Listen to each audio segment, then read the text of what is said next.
but for university leaders. University leaders need to understand a lot of things about the faculties, and that's what I'm going to talk about. I'm going to share. I think I'll just go with this. What do the higher education institutions do? I mean, universities do. What are their functions? And sustainability issues of HCIs in Nepal or elsewhere, and role of faculties in that sustainable campaign, and how do we promote the reciprocity between CPD in general and research undertaking as another specific CPD of the faculties. So, what do the universities actually do? There are three things. There are three functions. I think all of us are aware. Some of us are actually involved in performing this. Um, the first and very visible, function of a university is instruction. We teach, we deliver, formal education, and we provide degrees.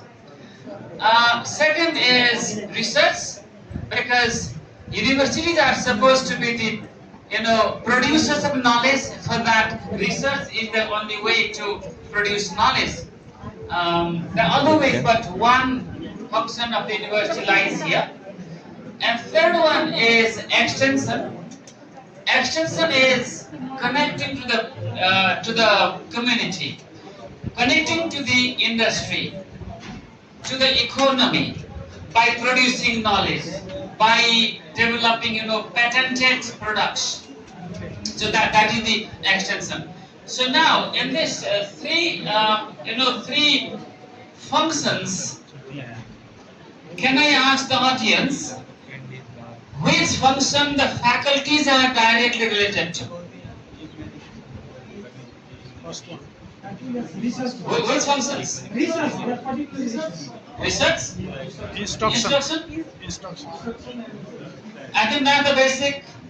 When you get the appointment letter, then I think the first thing they do is this. Instruction. They write is this, so many periods and all this. Then research. What about this extension? Going into the communities, transferring the knowledge that the university has produced to the communities, to the industry. Is this a function of the faculties, or is not a function?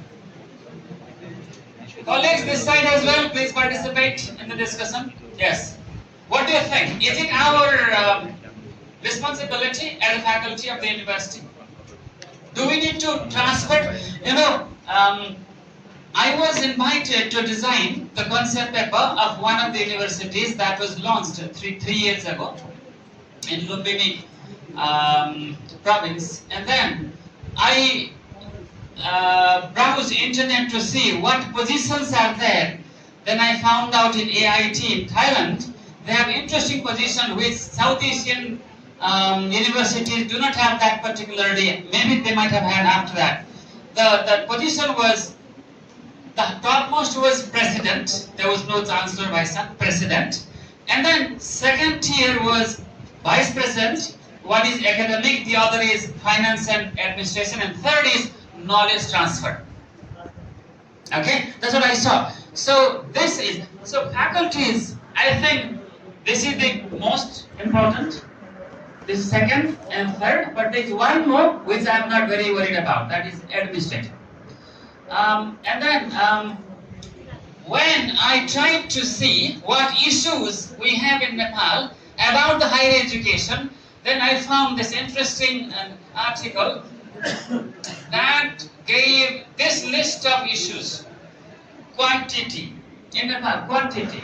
Some colleges, our schools have students more than the institution can handle, and some of them now do not have students, so they have to make the faculties redundant. One issue.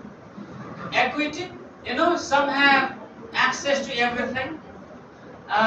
Some do not have even basic access to just getting the basic classes. Quality, there are some that stand out of the herd, but there are many that have issues with equality. Not as expected. And Nepal's educational policies are in a limbo. What they say, what we practice is so difficult to decide and talk about. And faculty in most universities in Nepal, academic freedom is almost nil because they have to teach what is given by the center, nothing more, nothing less. Otherwise, students will go on a strike because the questions are outside the course. That's what they say. Okay, that's an interesting phrase I find. And courses and curricula, in some cases the curricula are outdated, or not contextual. Unemployment, not for all, but some disciplines produce people, graduates who cannot be entrepreneurs and who cannot get employment very easily. And budgeting and financing is another issue that we are all aware of. And then when I reflected, then I found a few things from my reflection. Teaching focus, no research focus. Many university faculties spend their tenure and then retire without producing a proper research, document or report. And then systems are centralized. The department head can do only one thing in the universities. They can make the routine. That's all. They cannot have anything in the curriculum. It is management. Whereas the department head is supposed to be academic head, the person becomes, management head.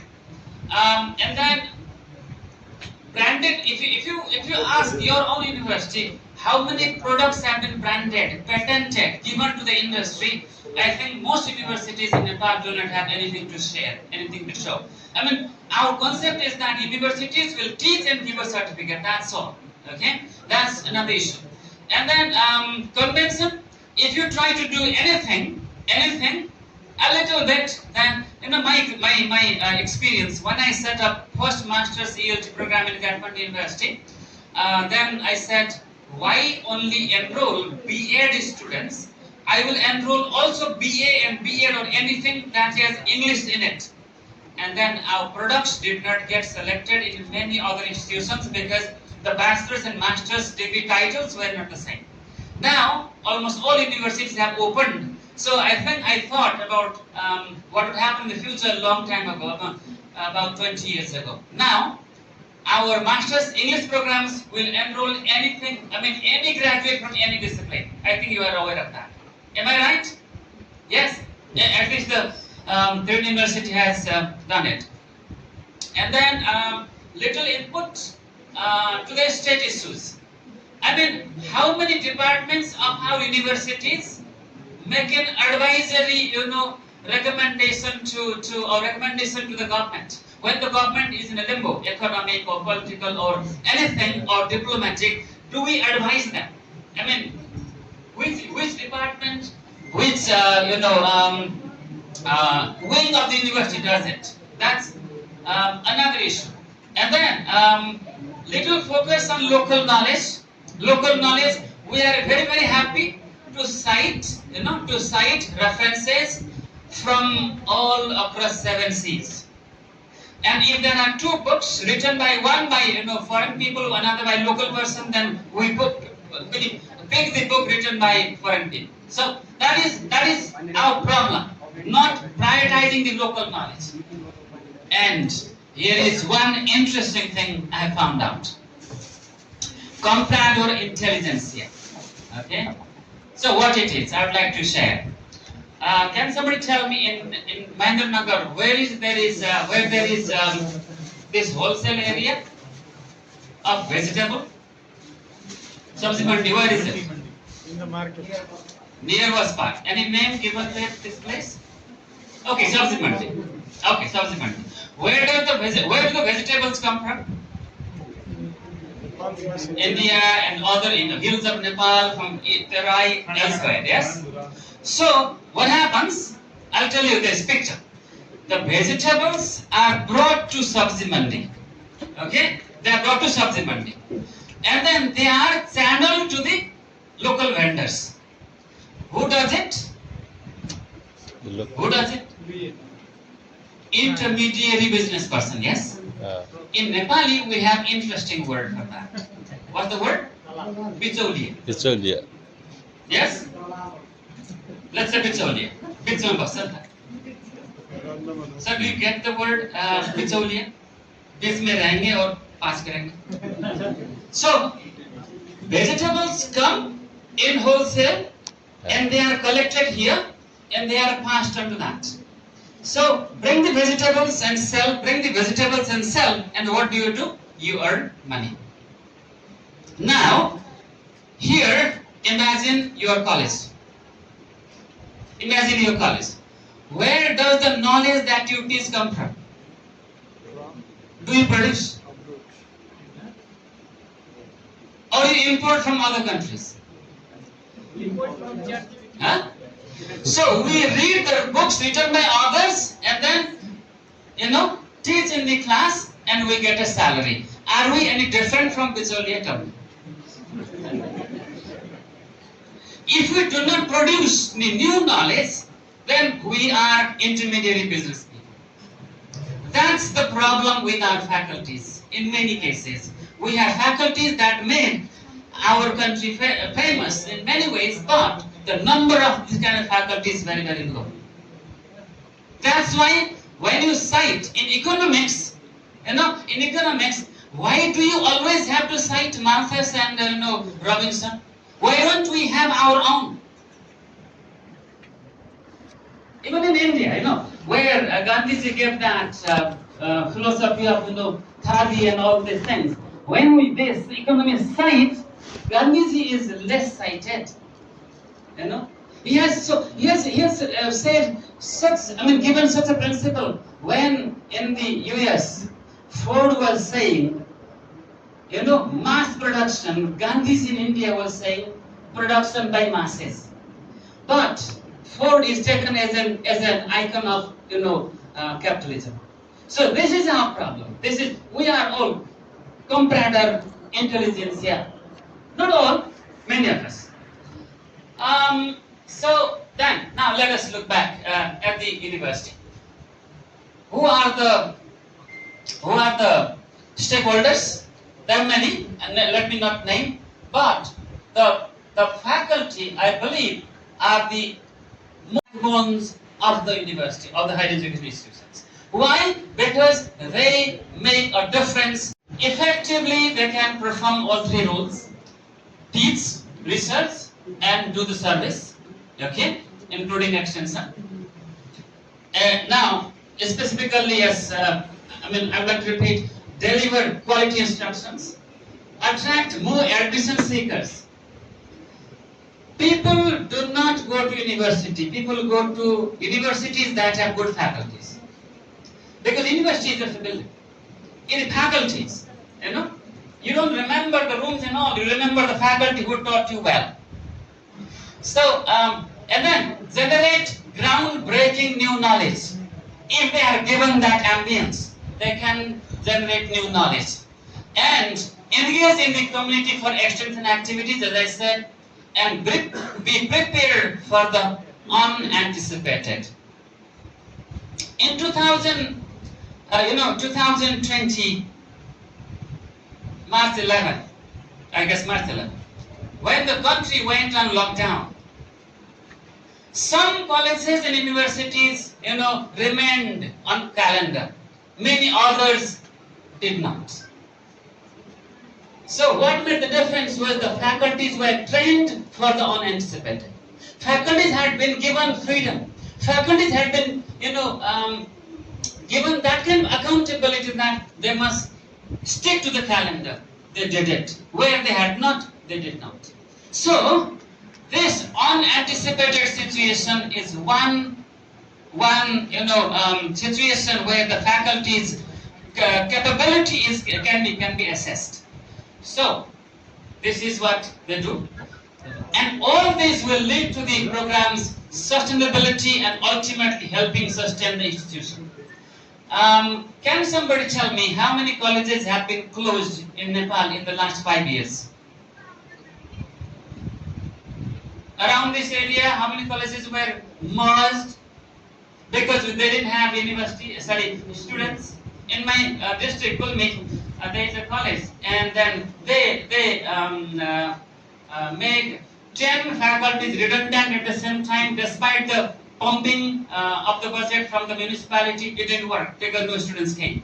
So, if you have good faculties, this also can be taken care of. Yes, so how do we make sure that we have good quality faculties? First thing is rigorous recruitment.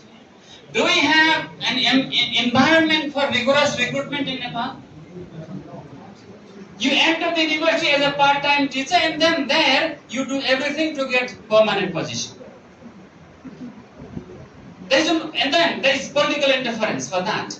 If the universities can make a call and choose the faculty that are best possible, best choices, then they would make a difference. So, recruitment, CPD engagement, continuous professional development engagement, and then research engagement. So, this research is part of CPD, but in this talk today, I'm going to differentiate them because they have a different kind of weight in what happens and different kind of dimension. What's CPD? How does it happen? How does it empower faculties? Why empower them through CPD? Why? I have a question. And this one, Rambert, can you read it? Would you like to read it? Come here. I think everybody should listen. Okay, thank you so much for giving me opportunity to read this. An annual event calendar detailing workshops and seminars over the year is designed and implemented by the Office of Learning and Teaching for Continuing Academics. The workshop topics address issues and concerns discussed by higher education academics globally. New academics are invited to the session so that they have exposure to the shared and collaborative nature of the seminars facilitated by senior academics and mentors. Reflective practice is widely employed across higher education professional contexts and academic development planning for students and staff. It is also applied within induction programs in professional development for new members of academic staff. Giridharan 2022. Thank you, sir. Okay, thank you. This is a little bit of definition of faculty development. It was written slightly with the teacher word, so I just changed it. So it's not a direct quote fully. And how can CPD happen? How can we have CPD, continuous professional? Why empower them? Okay, the same questions I have. So faculty research is actually, this one I'll read. Scholarly activities undertaken by faculty members to generate new knowledge by conducting original research, publishing findings in peer-reviewed journals, presenting at conferences, and mentoring students in research activities. This process empowers the faculties and creates a condition to seek funding and better visibility of the university, thereby sustaining the institution. When my final goal is to sustain institution, because higher education is at risk now. The university that was so conventional, so conservative, not to do anything, not to budge from the system, now are recruiting students from any way that they can. Now you can have an online degree. Earlier, if you had online degree, people would look up to you, look at you from head to toe. Now, no. There's nothing like that. So, now, yes. So what are the questions then? What are the questions? My question is, how do the research engagement and overall CPD engagement of the faculties reciprocate to create the environment for each other? I mean, what I'm discussing, what I'm looking into it, that I'm treating research engagement of faculties as one entity, and overall CPD engagement is another entity. And how do they support each other? For this, professional development, and I love doing research. So a few general kind of responses I got. Then I looked at other responses, and then I asked their life stories and all. After this, then I made a I made two insights. Two insights. The insight is this: overall CPD engagement leading to research engagement, and then research engagement leading to more CPD engagement. So how does it happen? How do they help each other? If you go to conferences, if you go to conferences and then if you give presentations, if you mentor others, if you read, if you have a learning community, all these things, then this leads to better understanding of the field need in the field. What is needed, what is there, what I can do. And you will also have wider network because you travel, you talk, you speak, wider network. And because of this, you develop kind of collaborative environment. And you are aware about resources that you can get. And you also become more visible and more recognized because of your contribution through this CPD. You create a niche of yourself. You know what a niche is? What is a niche? Huh?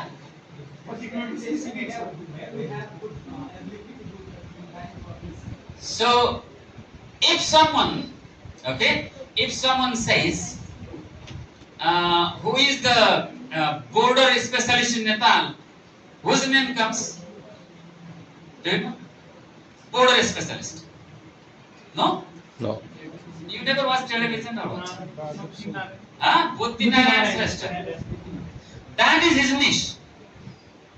He is not specializing in anything, only border area. Okay, Nepal's border, he is the one. The government asked only him about border.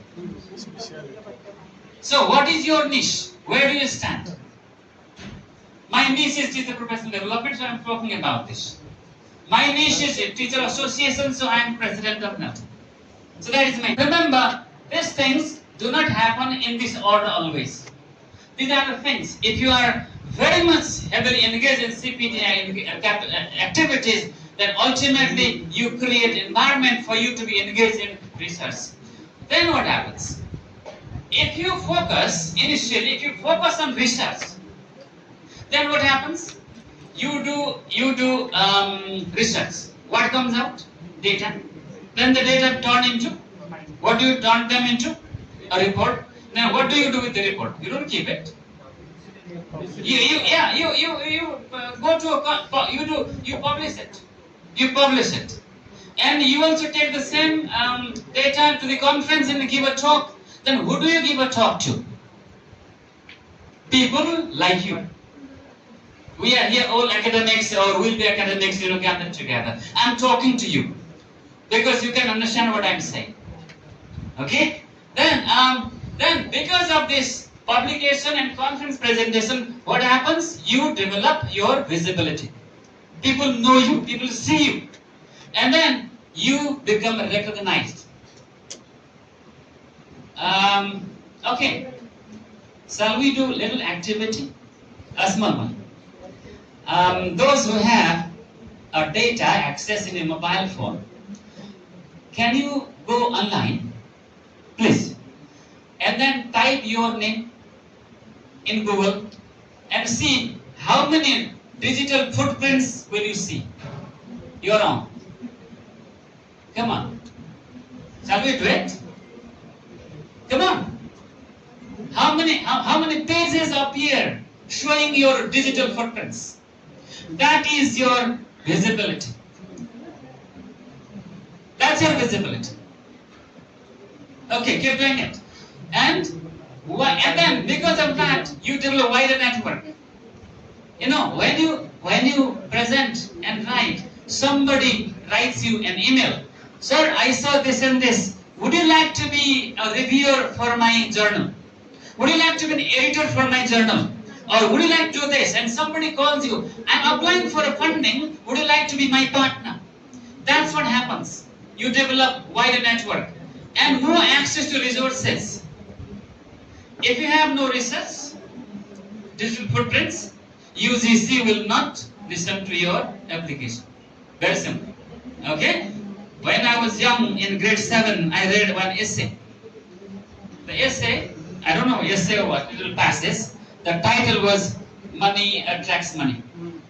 So knowledge attracts knowledge. Yes? And increased familiarity with the gatekeepers. The same thing here. Okay? The gatekeepers means people who have resources inside, they allow you in. And what happens is when you say something, people buy your words because of publication, research, and things. And then you also gain increased trust. Then you have more CPD. Now you can go, you are invited, you can be a mentor, you can start a new organization, many things happen. So these two, I concluded is are reciprocal. And faculties can, start from which side? Come on, which side?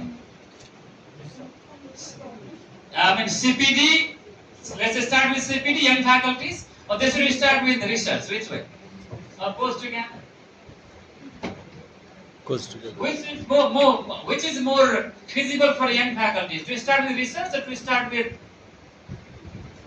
CPD activities? Depends upon your background. If your university was research intensive university, you already have research skills. Then you can start with research and along with CPD. I'm not saying that you start with one and the other will be waiting. It's not that. You start and they go together. My theorizing is one affects the other. One impacts the other. That's my point. But they go together. They go together. So then yes. So what do you think? Insight. Overall, CPD and research have a reciprocal relationship of faculty. That I began with my kind of assumption.